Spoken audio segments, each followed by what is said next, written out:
Hello. Today is April 11th, 2023, and I will make three presentations. One called the Roofless Cathedral, and the other two, one on Donato Bramante and the other one on Constantine Lipsius.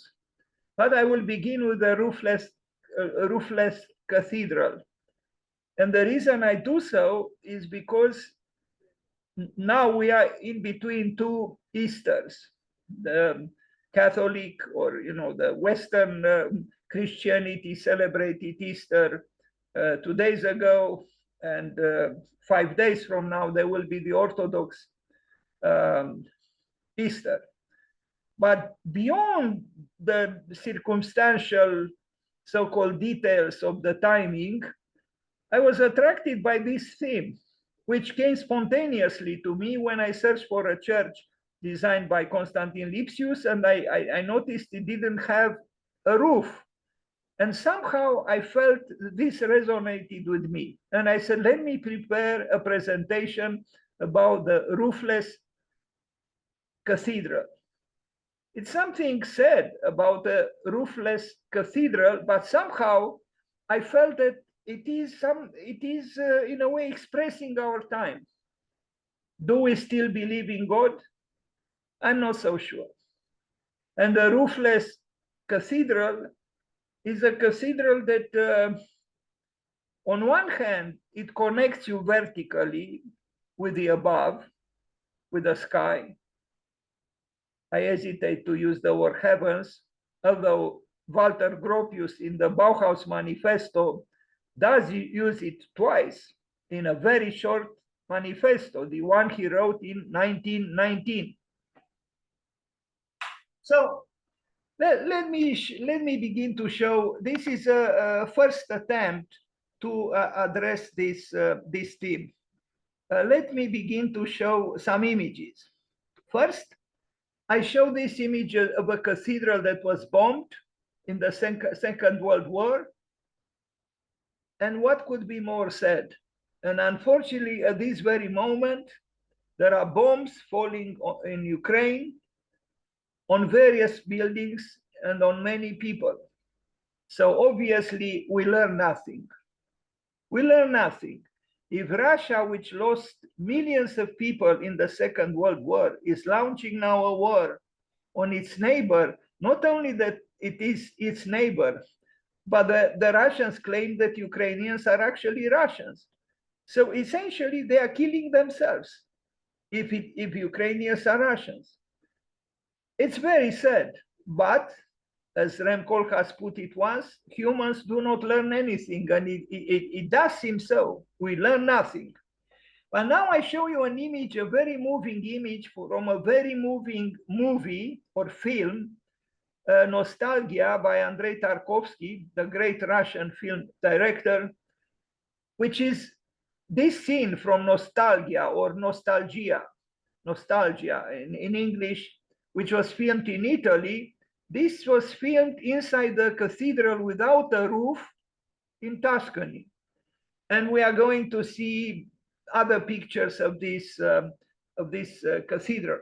Why did Tarkovsky place a little home inside the cathedral? I'm asking this question towards myself as well. What did he want to say?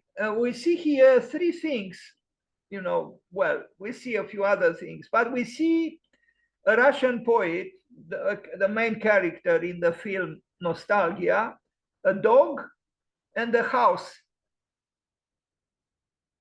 And they are inside the cathedral, inside the roofless cathedral. I'm sure he wanted to say something. Maybe that, we try to find protection from God inside the cathedral, and we place even our home inside the cathedral, but the cathedral is without a roof. So maybe that protection cannot truly happen. I don't know. I am suggesting to you to reflect on this scene from this Very, very beautiful movie by Andrei Tarkovsky, and to ask yourself, what did he want to say with this scene? It's a scene in the movie towards the end of it. Anyway, now I just show it's a presentation made up of pictures of cathedrals without a roof, and I find them very, very moving, and I somehow feel that I remember when I was working on the PowerPoint presentation, I said to myself, maybe we should only build cathedrals without a roof these days. It's something about these broken cathedrals that seem to make them, somehow contemporary, expressing the truth of our time. Maybe a complete cathedral, of course, no cathedral was ever, truly completed, but a cathedral with a roof, would be more assuring that it is, the sacred is still there intact, and we can always rely on its protection. But is it so? I don't think it is so today. It's not so, because as opposed to the Middle Ages, when people fought, they still fought because they were humans. They had to fight, of course, but they fought with primitive technologies, with swords, with who knows what. But today we have violent technologies, immensely sophisticated, that fly above the cathedral. And this very thought, I think, would paralyze us in our attempt to grow with the cathedral, to grow with the building towards what I still hesitate to call the heavens. Anyway, it's a question mark that I place, about this presentation. What does it mean, a cathedral without a roof? And why is it that visually, and not only visually, why is it that these images seem to be meaningful for me today, and maybe for us today? It's something about a cathedral that does not have a roof that I think deserves discussion. And before the discussion, of course, deserves reflection.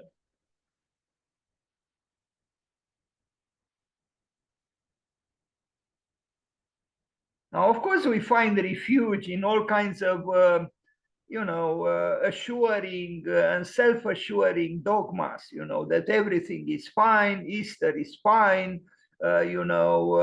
we don't even ask why is it that there are two Easters, I mean, within Christianity, we have two different dates. It's not absurd. I think it is absurd. But,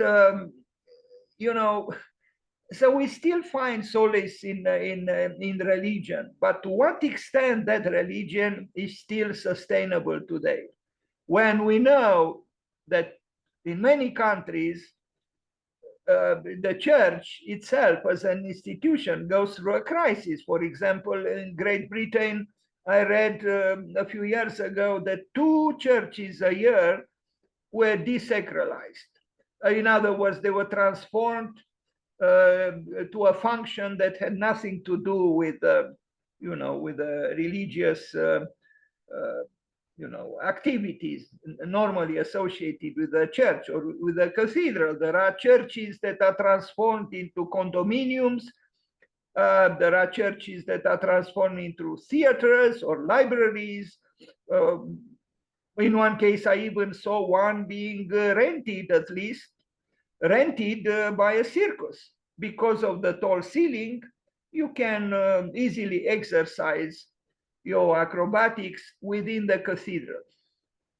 So maybe a cathedral without a roof does tell us a truth which in the comfort of our illusions about even the existence of God, we forget.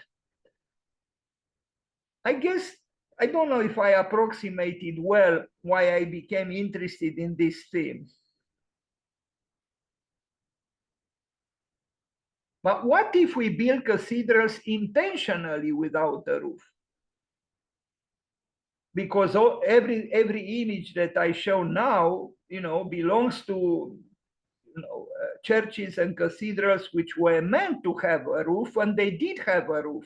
And over time, because of various reasons, that roof vanished. But what if we make cathedrals roofless from the very beginning? I remember Mircea Eliade, who said, briser le toit de ta maison, break the roof of your house. He referred to a house, but in a way, a cathedral is also a house, the house of God. Why did Mircea Eliade advise us or invited us to do so?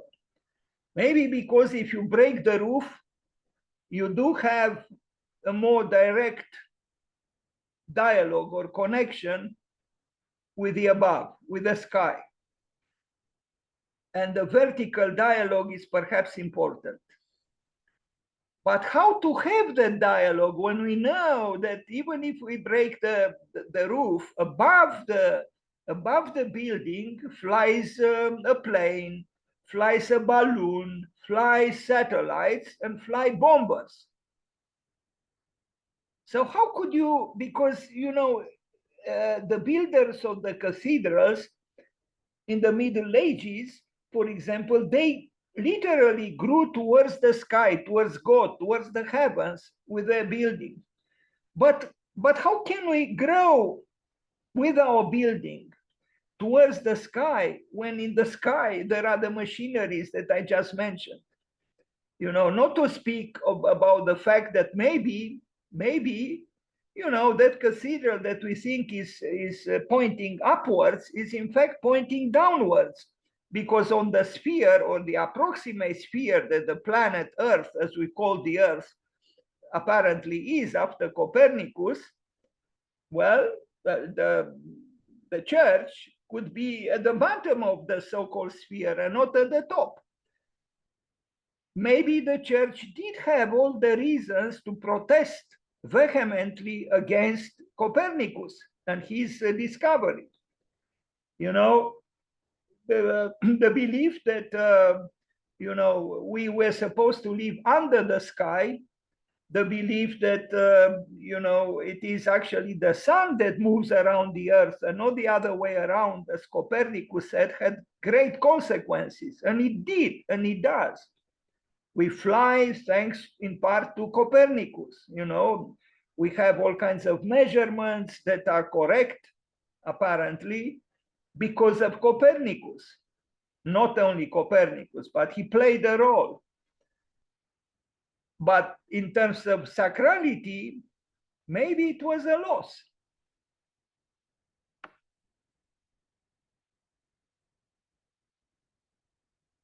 Whatever my spontaneous speculations, I find these images very moving.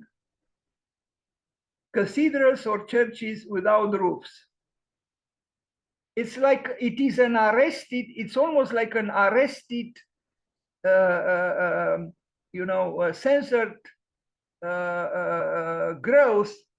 I mean, yes, it's an arrested longing somehow. It's in the absence of the roof, the building seems to show that we are living in an abnormal world, that things are not quite as we would like them to be, and we know that this is the case, unfortunately.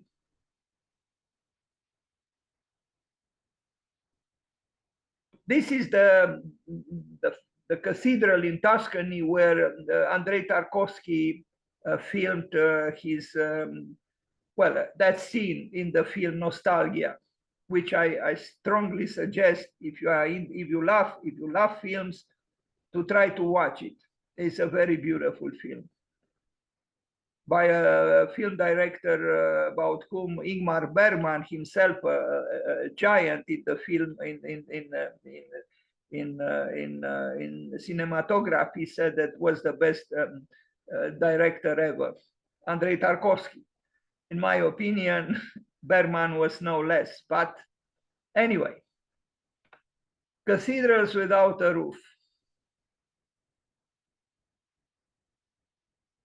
You let the outside get in if there is no roof, but with a price.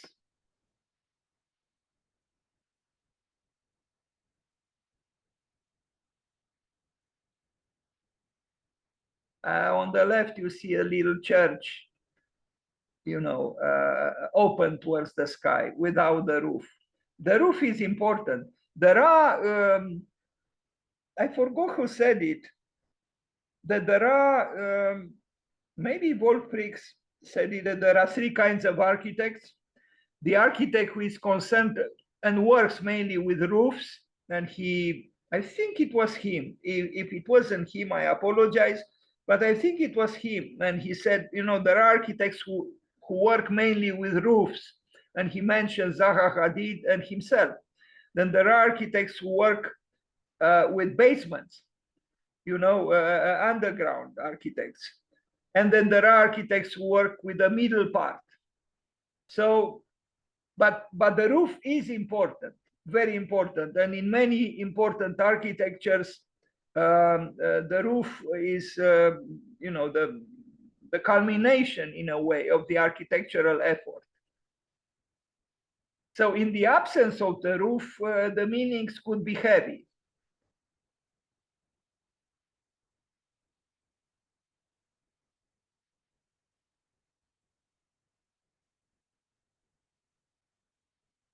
But these ruins, if I am to call it so, they are maybe even more moving without the roof. Geme Cantacuzino, an important Romanian architect and theoretician, he said that at Persepolis, there are only the columns, some scattered columns, but for the spirit is enough. And I believe it is so.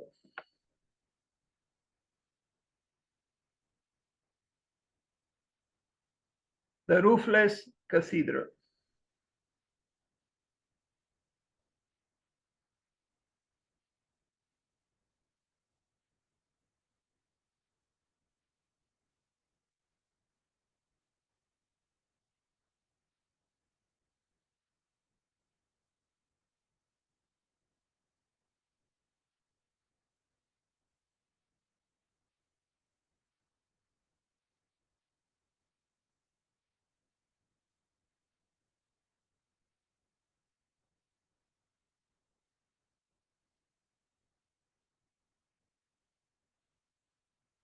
But these ruins, they are not just about the past, they are also about the future, because we see the future of our buildings in these roofless buildings.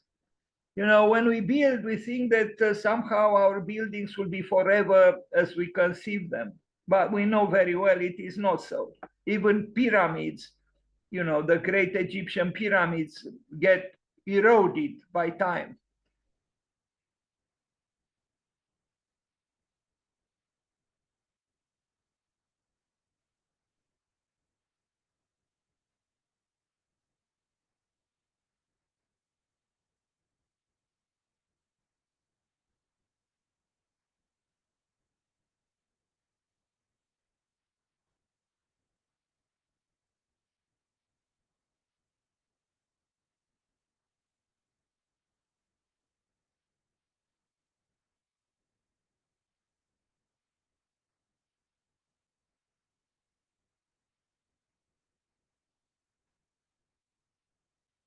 This apparently is in Ireland. Apparently, is the smallest church ever built, or the smallest cathedral is in Ireland. I like very much this picture, elongated picture, very narrow, and you see the broken roof of a little church. I don't know if I can call it cathedral.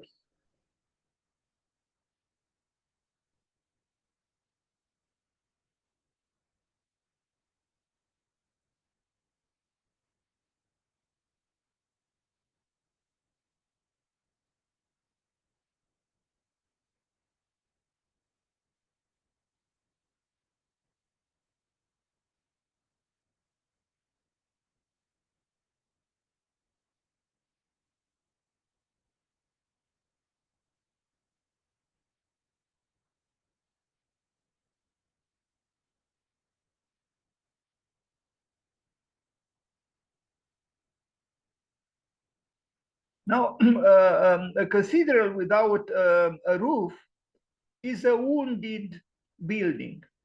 And maybe a wounded building is the appropriate reflection of a wounded soul, our soul.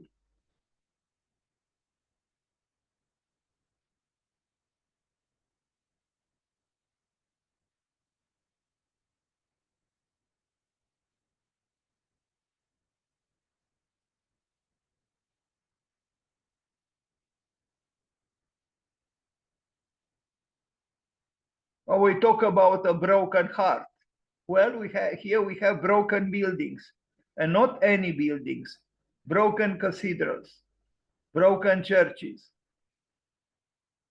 I think they could correspond to what we often call broken hearts. Maybe this is how a broken heart looks like, architecturally speaking, like a cathedral without a roof.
Okay, and now we go to the second presentation, but just a second, please.